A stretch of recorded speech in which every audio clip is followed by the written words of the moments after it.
Cool,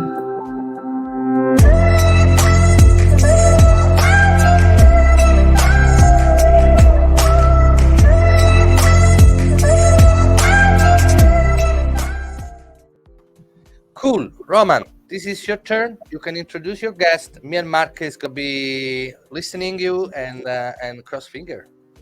See you later. Okay. All right then. Well, thank you very much, Enzo and Mark, for the introduction there. Hello to everybody dialing in, watching wherever you are, or playing back. My name's Roman Townsend. I'm from Belvira Partners. I'm your host and moderator for today. We're going to be looking at the topic of content. For those of you who, or for everyone working in the media world, content is king. It's a term that we hear all the time. But in the travel industry, content also is king. And we're going to be looking at the relationship between pricing and the quality of content and how that affects conversion ratios. Tapping into today's theme, obviously, of bookings, bookings being what it's all ultimately about for those of us in the online travel game, whether that's on the supplier side or the buyer side. Before we get into the panel, I'd just like to have a few quick housekeeping items. Thank you for everybody dialing in. Thank you for HyperGuest for having us on. And obviously, thanks for the panelists in advance for all their insights. Social media, please, if you could screenshot, share, click, promote, comment. We'd really like that. We're trying to drive engagement, get more people into the conversation, which is important to us because we want you to use the chat function here and ask us questions as we go along. That will be helpful. We might save someone for the end. We look forward to your feedback. Full disclosure, I'll be doing a selfie in a little while, so everybody smile when we do the selfie. I like putting that on when we finish. And further full disclosure, Vibe is a client of Belvira Partners. We have a long-standing, very professional and exciting relationship. Just like to disclose that in case anyone's at home thinking, I know these guys, they'll work together. So without further ado, we'll switch over to the panel now and let them each introduce themselves. And then after that, we're going to go through this topic of content relationship to price and quality and conversion. We're going to break that down into sort of 3 or 4 different subtopics. Taking everybody in a kind of university challenge sort of style. Kalina, you're at the top, Matt, you're below, and Dharmendra, you're last. So we'll stick with that order. Kalina, do you want to introduce yourself and your company, what you do? Short explanation for everybody at home, 101. Sure, of course. Hi, everybody. Kalina is my name, and I'm the Director of Business Development by Giata. And we are in the travel industry since 1996.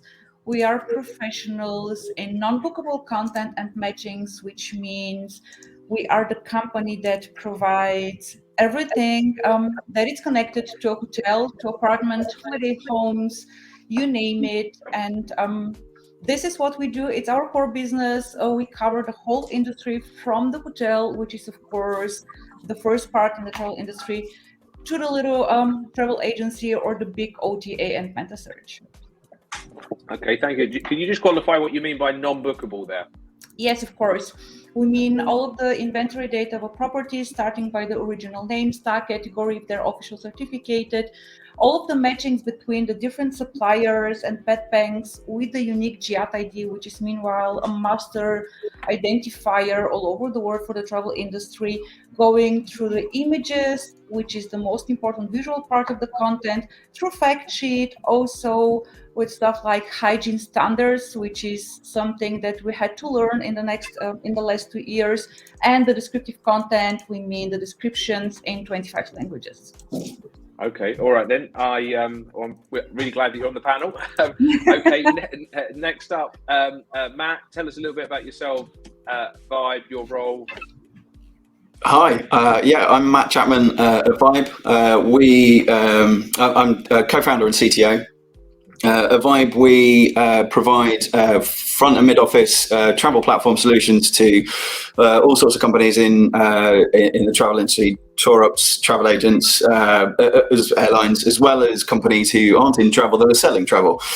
So we're really responsible for helping those companies boost their conversion rates and getting the right content in front of their customers.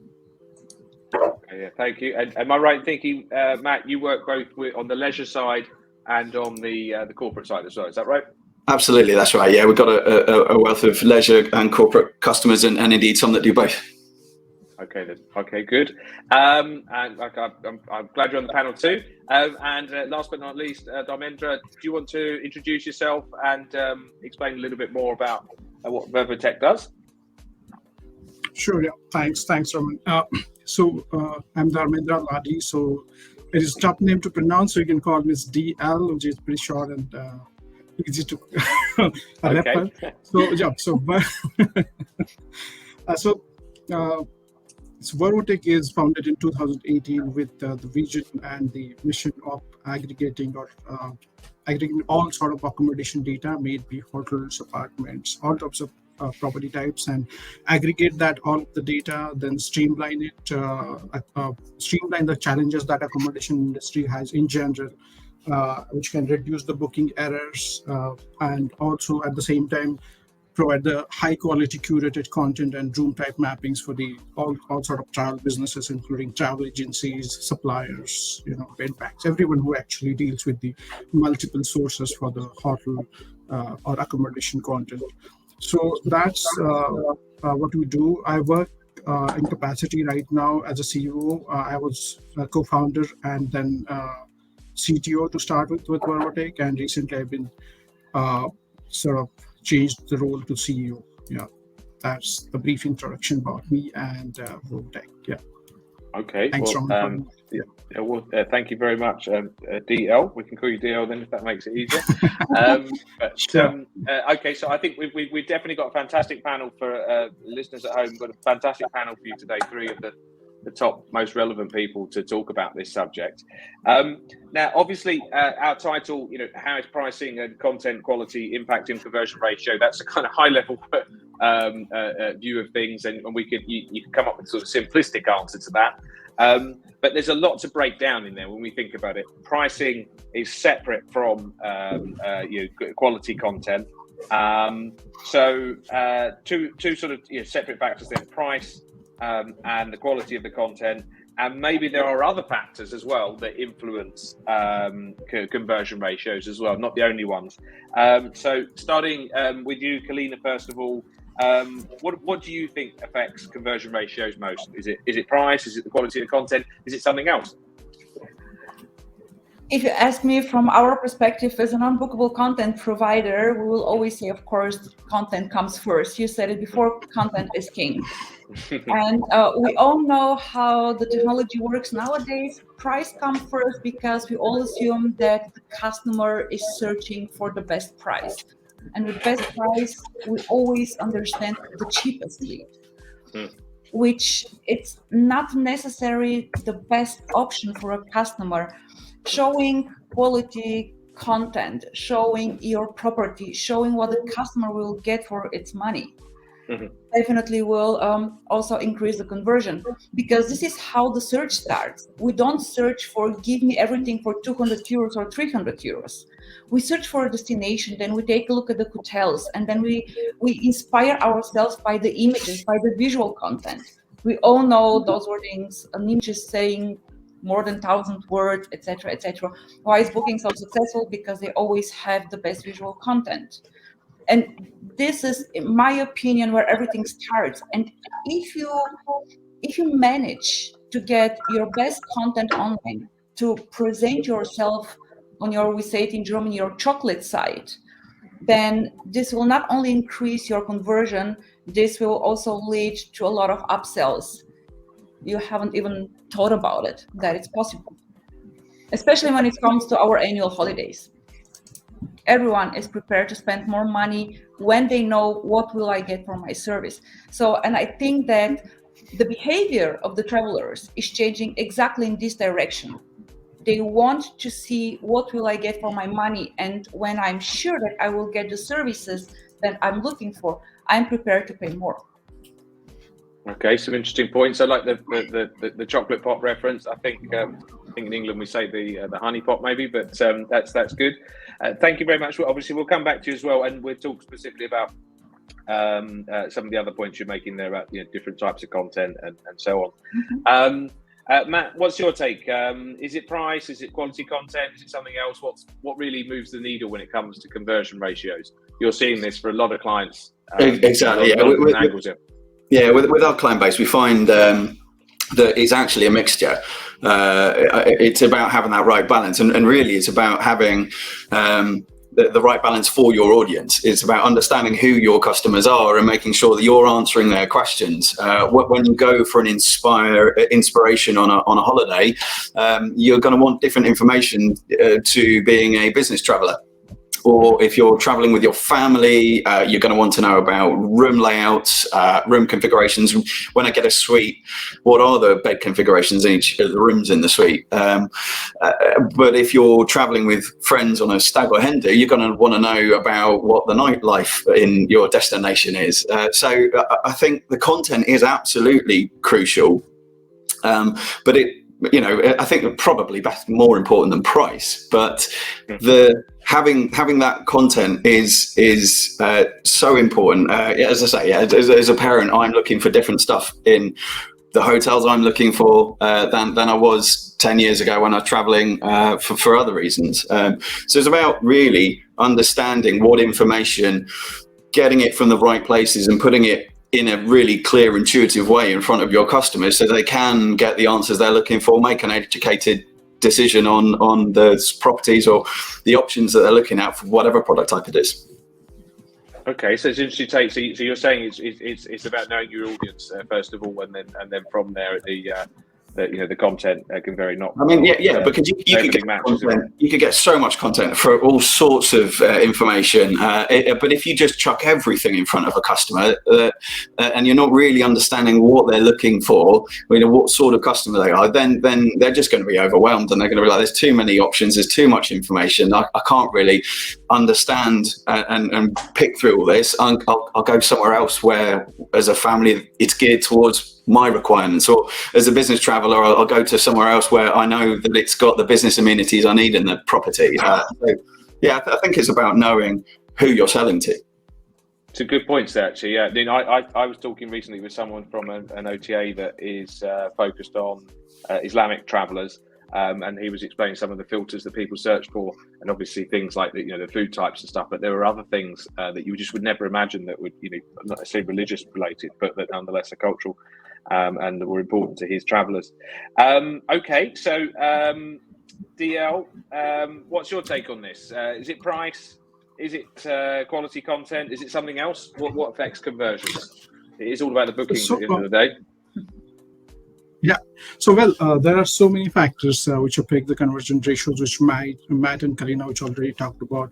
There are a few other, I would say factors like website design, the way we have designed our website, the unique user experience that we can put on our website, the personalization things that we can embed on the website, or for that matter, loyalty programs that you're running on your website on. So there are so many, moving pieces which can combinedly sort of impact the conversions. But I believe the price and the content are undoubtedly the primary factors which impact the conversion the most. Of course, the impact of these factors is varying for different types of travel businesses, like for B2B travel business versus B2C travel business, or for that matter, corporate travel business. And again, the content requirements and expectations are vastly different for type of travel businesses. So for example, for a B2B business, one can have comparatively less focus on static content on your portal or website as compared to the prices, because agents they know which hotel to book and how to in which particular city. So it's basically depends on the business as well when it comes to content versus price. So in my opinion, the good content and the integrations with good content sources can make a whole lot of impact on upselling as well as on the cross-selling, which Kalina also mentioned about.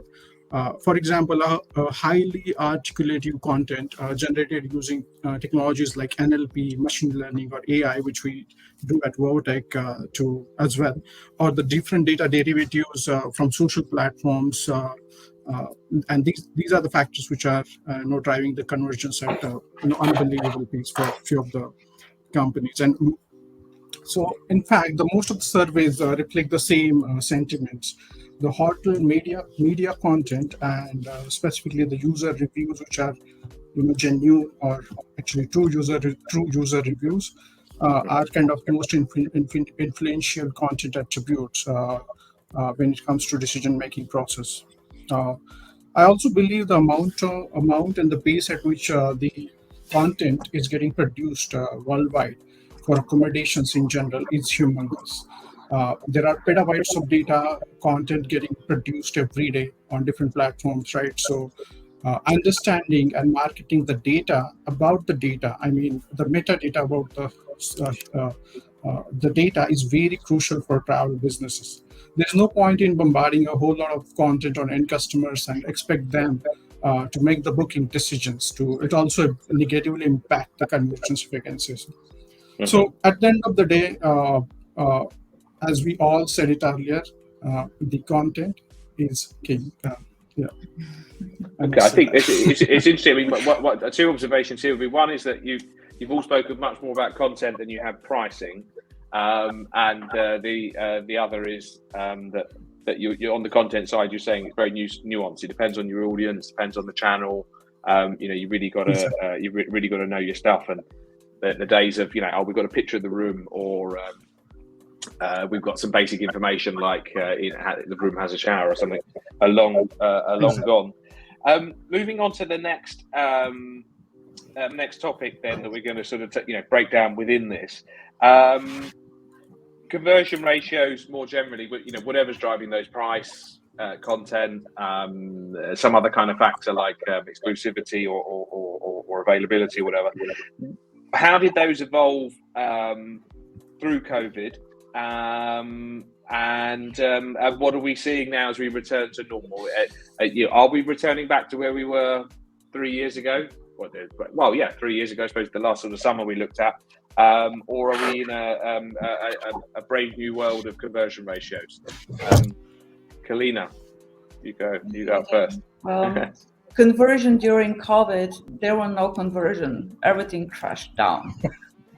We have access, of course, not only to the data from OTAs when it comes to queries to the web services we provide, but we also saw the queries that came from German tour operators, because part of our business is also in the German-speaking region with the package tours. So there were no conversion at all. So within one day, all of the numbers that we had, they just crashed down. Everything is recovering, thanks God, through a lot of action that were taken also by the government, etc. What I think that we need to learn to live with is that the conversion and the numbers will not come as they were 3 years ago. What I mean is, we knew that during the Christmas time, the people, because they're home, they will just take a look at the summer holidays. They will probably immediately also book a summer holidays. And January and February were the months with the highest conversion ever. And then it came the last minute season, but in the summer, we already had the Christmas and New Year bookings. This is over, if you ask me. We will see the conversion that we had in January and February split to probably 6 further months. The people are not booking in advance anymore, at least not months in advance. They will wait for a last minute booking, and we will reach the numbers we had before, just not in a bunch within a couple of months, but through the whole year. Yeah. Okay. Okay. So really the volatility is the new normal sort of thing, is what you're saying. We're no longer in a world of constant stable ratios where you can look back Absolutely. at figures from last year and see how you're performing. Still, Matt will probably say depends on the target group. I agree, because if you have a family and you know that the kids have summer holidays in a specific time of the year, of course you will continue to book in advance. Mm-hmm. But I don't think that we will get back to what it was before. Okay then. Matt, what's been your experience here? Through COVID, returning to normal, and to the extent that things are different. Why is that? Yeah, so interestingly, we also saw conversion rates drop during the pandemic, but weirdly not to non-zero. We were still seeing bookings, and we're fortunate enough to have the opportunity to pivot and provide a quarantining solution for a particular country. So we were in a really fortunate position that we were still seeing bookings coming through, and it's been quite interesting seeing the recovery of the industry. And I'll come back to my point about knowing what your customer is looking for. Because I think early in the pandemic, when the opportunity to travel started to come back and borders were starting to be opened, the sites that were getting the conversions were those that were providing information about the rules, and giving a little bit of confidence that, yeah, you can book, sharing information about change and cancellation policies of the providers you're booking with, and just giving those people that little edge. If you've got the same property available on two sites, one of them saying, yes, this is a cancelable rate, and yet the rules for getting into that country do let you in, you're going to book with the one that's told you it's safe. So that early on, but I think that the importance of that is reducing, certainly here in the UK, where we've decided it's all over and there are no more restrictions. I think people are less worried about that, and now we're seeing sort of a return to the factors we're talking about before, predominantly price and content. Although one other thing that we're seeing at the moment is, and I think this is a global thing, is a big growing concern for sustainability. I think one of the things that will lead to success in conversion rates moving forwards is the sites that can put information about the environmental steps that the properties are taking, so that you can make a conscientious decision that you're booking into a property that is good and doing good things for the environment, or you're booking a flight with an airline that's putting funding into sustainable aviation fuels, or is using a modern aircraft that's fuel efficient. So that's the sort of things that we're seeing. But I echo the comments that we're seeing a return to normality now. Booking conversion rates are coming back up, and people are travelling, which is obviously great for all of us. Well, it sounds like you had a relatively good war there, but I'm glad to hear that that things are coming back on, the ratios are coming back, and that maybe we're getting back to some kind of normality, perhaps. Okay, DL, give us your take. What did you see through the COVID period, and to what extent are things returning to normal or not for you and your partners? You're on mute there, DL. If we can't hear you. Yeah, sorry for that. Yeah, of course, the things return. The things are definitely coming to normal now. So of course, during the post-COVID, or rather during and post-COVID, the leisure travelers mainly have been preferring accommodations which are, perceived to be safe and sanitary. For example, we have seen the surge of around 65% in search patterns with words like, hygiene, cleanliness, safety. And yes, this was not applicable only for accommodation in general, but also for flight travel as well. Mm-hmm. So people are now taking holidays more often than before, rather to catch up on their holidays which were missed during COVID-19, and they want to feel fresh in general. So travel as a market is growing faster than ever, and hoping that it will continue to be very aggressive in future as well.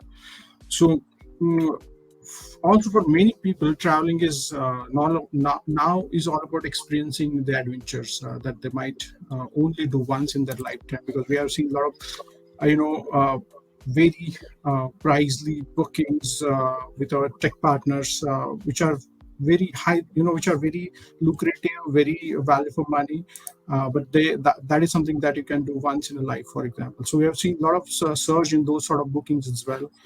So in some way, long-haul adventure trips are also helping to upscale the revenues and conversion ratios. The traveler behaviors have also become more opportunistic, in my experience. With bookings are being made with much closer to the travel dates, especially for domestic travel. If you're traveling within the country, you try to book the day before that you're traveling.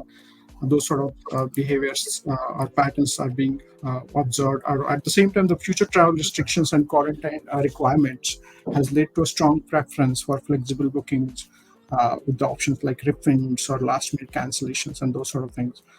So in a nutshell, I believe the pendulum seems to be swinging back towards more traditional priorities of leisure travel, like people are looking for content, the cost, the timing of the travel, or the yearly travel schedules that we typically see in few of the US regions where they plan to have their yearly travel plan scheduled. So those sort of things we started observing where people are planning their travel in advance. In fact, they just started doing it. And that is, for me, is really a very good sign for boosting the conversion ratios and revenues in general for any type of travel businesses like us, where we empower the content, or somebody who's like travel agencies or anybody involved in the whole travel ecosystem. It's a really good sign, in my opinion. Okay. Yeah. Okay, thank you, Dale. I think three sort of, well, Kalina, maybe you're a little bit more negative on it. You see more volatility, I think, but there's certainly Matt and DL there see more, it's a slight return to normal. But again, I think you're all stressing there the nuance, which it depends on the channel, types of audience, the sales point. I'm guessing, the types of properties affect things as well. It's moving normal. on to It's just a new normal. It's the new normal. Yeah. It's the new Okay. normal. Yeah, we're in a different world now, I suppose. Let's play pandemic bingo. see how many cliches we can get in a minute. Okay, third point that we were going to discuss then, before, or maybe to more traditional people, content is, photos, description of the room, and so on. But content is quite a broad sort of term, isn't it? And we could extend that to look at, I don't know, exclusivity, or special deals, or what have you. But going more, even more modern, we're seeing a whole new world of kind of content opening up, the metaverse. That's quite an exciting area. I've seen hotels now taking space in there, OTAs taking space in there. We're seeing people selling selling travel via TikTok and Instagram. So, instant bookable stuff, people doing it on WhatsApp. So what's the conversion story there? Do we have any sort of examples here that we can give? Is that how we're all going to be selling travel just a few years from now, 10 years from now? Kalina, what's your take? What I saw in the last couple of days was a research from the Focusrite that approximately, meanwhile, 50% of Generation Z and the millennials are researching and booking via TikTok and Instagram and social media, which is a high number. Meanwhile, we were by approximately 30% a couple of years ago. Now we are by 50%. But again, here is all about the target group that you have as a company, as a hotel, as an accommodation, as an OTA. If you're concentrated more on this generation, then you definitely need to think about social media more than before. If you're more into the standard and package tours for families, I think that social media will be the place to get an inspiration, because we people will love security, and we all know that user-generated content is something that shows you the truth in a property and gives you more assurance that when you make a booking for this one particular property, you will really get what you see. So I think it will be a mix depending on what I'm searching for and where do I belong. Do I use TikTok at all?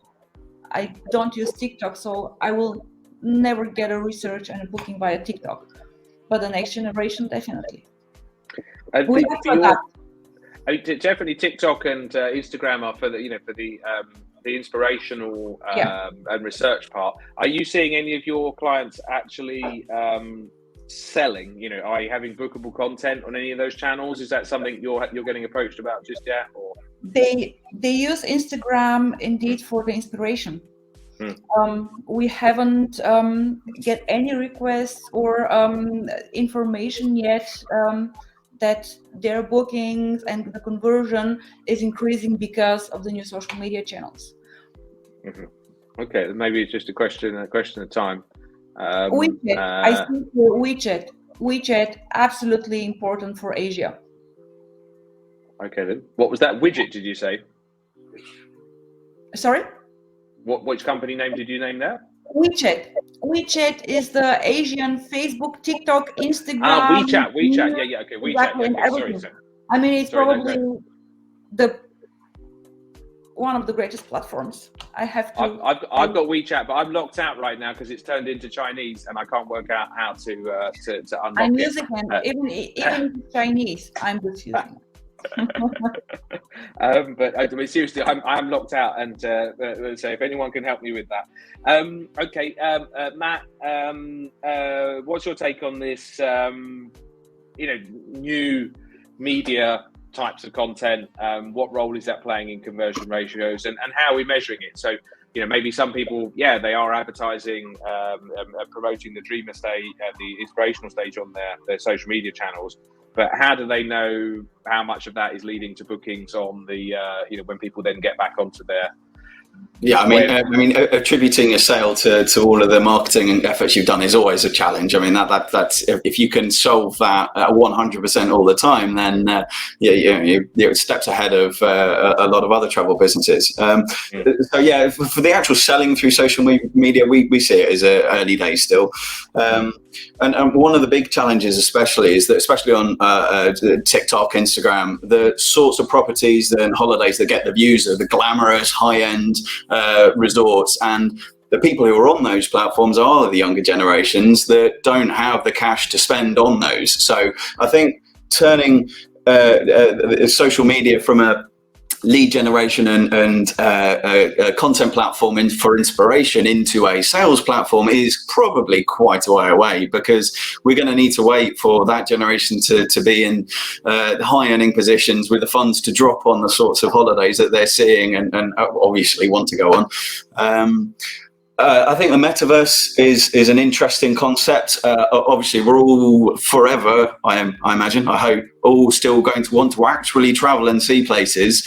But I think using that as a tool to aid conversion will be really interesting. Being able to see through a suite to see if it suits your needs. I mean, you'll be able to see the size of everything. I mean, anyone who's chucked on a VR headset and had that immersive experience in VR will know that going into the metaverse to explore a destination or a property is a really exciting way to do it. And when we've all got easy access to that sort of stuff, I think that will be a massive tool to help with conversion. And then we're also seeing the content that our customers are getting through sort of standard channels isn't sufficient for them to be advertising all these sorts of new places. And we're starting to see our customers wanting to write their own content to advertise properties. We've got one customer who's recently just rewriting everything about properties because they feel they know their customer best. So they're going to write the content in a way that answers all the questions their customers have. And they're using that then to then promote the properties and the holidays they're selling on social media. So it all ties in together. But I think that direct booking, as I say, is still a little way away. Okay, that's an interesting take there. I think there's definitely a gap in the market for the TikTokers and so on to be doing real content. Here I am in a youth hostel sleeping on. Yeah, but unless you're doing something very silly in that youth hostel room, who's going to be subscribing to your channel, Roman? Well, maybe I'm a little bit too old. Maybe I'll get my one of my younger relatives to do that. But I think there might be a gap in the market there, particularly once people can crack the as you say, that the driving direct bookings. DL, what's your take on this? Are you seeing clients doing this? People asking about it? What's the link between particularly the conversion side of things? How do you sort of show the monetization of it? Definitely, there are in fact unicorns built out of this concept of social using social platforms as a booking conversion tool. So the conversion story for travel businesses, specific with the metaverse or TikTok or Instagram, in my opinion, has been very fascinating in recent years for increasing the conversion ratio specifically. But I genuinely believe we are just scratching the surface here with the technology that, specifically with metaverse, TikTok and Instagram, there are definitely so many different types of business models or things people are trying. So, but I believe metaverse is in its infancy for sure when it comes to application or use cases of metaverse to travel, because it's all virtual, right? So there is still a long way to go before many real use cases get emerged. A lot of what we are hearing right now is more of a speculation, and those are at the preliminary stages.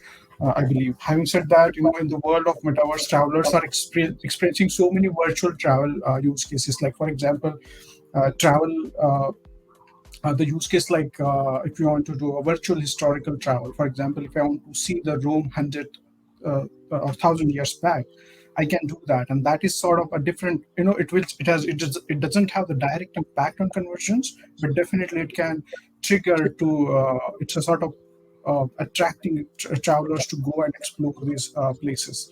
So it is sort of indirect, or you can virtually walk through the 5-star hotel or cruise or anything like that. So the technologies such as augmented reality or virtual reality combined with metaverse can possibly provide a more immersive virtual tour experience inside the metaverse. So regarding this social platforms, specifically TikTok and Instagram, since last 3 to 4 years, there are so many smart travel businesses, especially in the US, which have leveraged these destination-specific social influencers to increase their conversions. These social influencers, when they like it or subscribe it, people do follow them, and they drive a lot of direct as well as indirect bookings from the social platform. So very recently, this model on social platforms has been evolved slightly, and there are now multi-million user groups on Instagram or TikTok, which are solely focused on these travel conversions.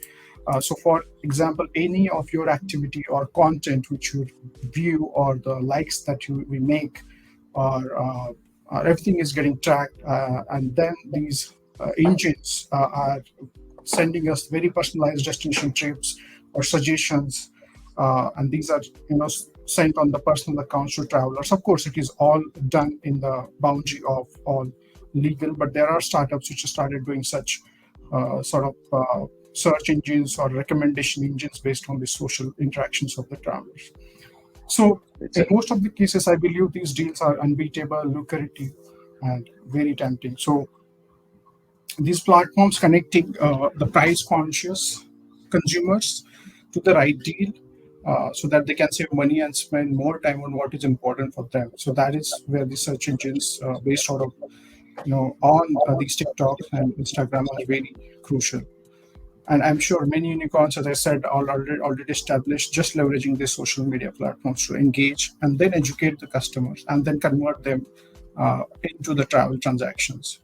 So, in fact, recently, I'm not sure how the marketing is being done in different travel businesses, but the world is now started moving to IGO, which is sort of Instagram optimization. Instead of, traditionally we have known to search engine optimization, SEO. So now IGO is something definitely people or travel businesses are looking at to basically bring more visibility and conversions. And of course, as a travel business, the shift is taking off entire marketing spend as well. For example, Google ads and all of that will go away significantly if we do the IGOs and those sort of things.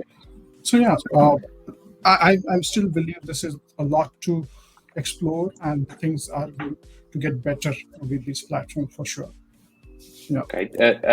Thank you, Dil. Okay, so I certainly like the point you made there about sort of scratching the surface. It really does sound like we're just beginning, and I also like the point you made there about the harvesting the data.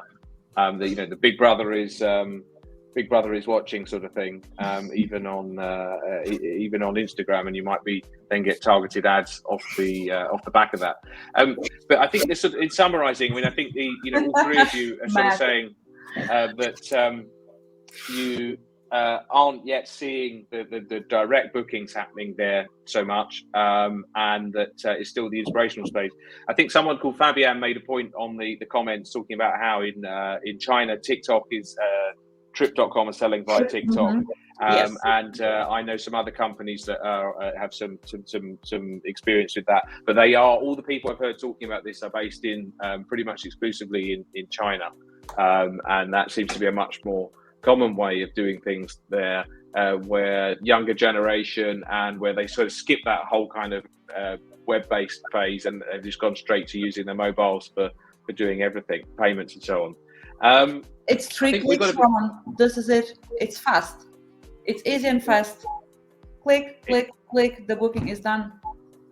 And that might be the world that we're going to see. So I think we've all got a lot of homework to do there in terms of preparing ourselves for that world if we don't want to be dinosaurs before we have even hit our hit our retirement years. I think we're running over already a little bit of time. We were going to talk about content for non-accommodation. We were going to talk about car and flight rentals and what the lessons are learned there, but we don't have time to get into it. I think summarizing what we discussed before and what we've been talking about today, I suspect that all of you would sort of have similar kind of responses. You'd be saying, again, it depends on your channel, depends on your audience, depends on a million and one different kind of factors, where you're at in the sales process. I'm guessing whether you're trying to sell a car up front is different from whether you're cross-selling a car and so on. So maybe that could be a discussion for another debate if we're lucky enough to have the guys from HyperGuest invite us back. I'd just like to say thanks everybody for your time. DL, we did have a question for you that came up, and if you look in the comments field, you'll be able to see that, and then maybe you want to approach that person directly on LinkedIn, because that might be a lead for you there. Someone called Shubham Gujari. So maybe you want to look at that up. Everyone watching at home, thanks for your time. Please do look up all the panelists on LinkedIn. You can find them with their names. I think everybody's got sufficiently unique names. Maybe not Matt, but there's no one from Vibe. I'm the commoner. Better find us online, and I'm sure they'd love to speak with you directly. Absolutely. Via LinkedIn. And thanks again for your time and inputs. I really enjoyed this discussion. Yeah, thank you, Roman. Thank you. Thanks. Thank you, guys. Thank you, Bye, Kalina. everyone. Thank you, Matt. Thank you, Bye. Andra.